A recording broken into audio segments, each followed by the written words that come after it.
வணக்கம். இன்று இந்த 6வது குறள் எதில் செய் நன்றி அறிதல் என்ற அதிகாரத்தின் 6வது குறளை நாம் காண இருக்கிறோம். பார்க்கலாமா? மறவர்க்க மாசற்றார் கேண்மை துறவர்க்க துன்பத்துள் துப்பாயார் நட்பு. மறவர்க்க மாசற்றார் கேண்மை துறவர்க்க துன்பத்துள் துப்பாயார் நட்பு. இதுக்கு என்ன பொருள் பார்க்கலாமா? குற்றமற்றவர்களின் உதவி, உறவு, தவறே செய்யாத நல்ல பண்பாளர்களின் உறவை நாம் ஒரு பொழுதும் மறக்கக்கூடாது. நல்லவங்களோட நமக்கு நட்பு இருந்தால் நம்ம அதை என்ன பண்ணணும்?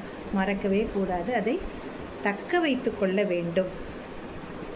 அதுபோல நாம் துன்பப்படும் பொழுது யார் நமக்கு உறுதுணையாக நின்று கடைசி வரை நமக்கு உதவினார்களோ அவர்களுடைய நட்பையும் நாம் விடக்கூடாது என்கிறது இந்த குறள்.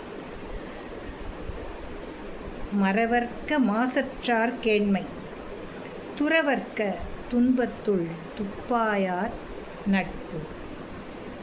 என்னடா செய் நன்றி அறிதெல்லாம் நட்பு கொண்டு வராங்களேன்னா, ஆமாம், உதவி செய்யறதுல முன்ன பின்ன தெரியாதவங்க தான் இல்லை, நண்பர்கள். எல்லாருடைய வாழ்க்கையிலுமே இது நடக்கும். நட்பு என்பது அவ்வளவு பெரிய அரிய ஒரு உறவு, எதையுமே அது எதிர்பார்க்காது. அப்போது நல்ல பண்பாளர்களின் உறவை நாம் எப்பொழுதும் தக்க வைத்து கொள்ள வேண்டும். அதே போல் நாம் மிகவும் நொடிந்து துன்பப்பட்டு அல்லல் பட்டு கஷ்டப்பட்டு பல சந்தர்ப்பத்தில் இதெல்லாம் நடக்கும். அப்படி நடக்கும்பொழுது யாராவது ஒருத்தர் நமக்கு கடைசி வரை துணையாக நிற்பார்கள், உறுதுணையாக இருப்பார். உறுதுணையாக கடைசி வரை இருப்பார்கள்.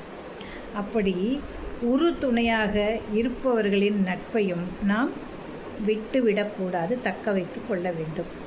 நல்ல பண்பாளர்களின் உறவையும் நாம் மிகவும் நலிவுற்று துன்புற்ற காலத்தில் உதவிய நட்பையும் ஒரு பொழுதும் நாம் விட்டுவிடக்கூடாது என்கிறது இந்த குறள்.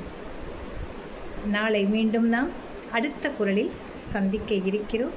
நன்றியுடன் உங்கள் மணிமேகலை விடைபெறுகிறேன்.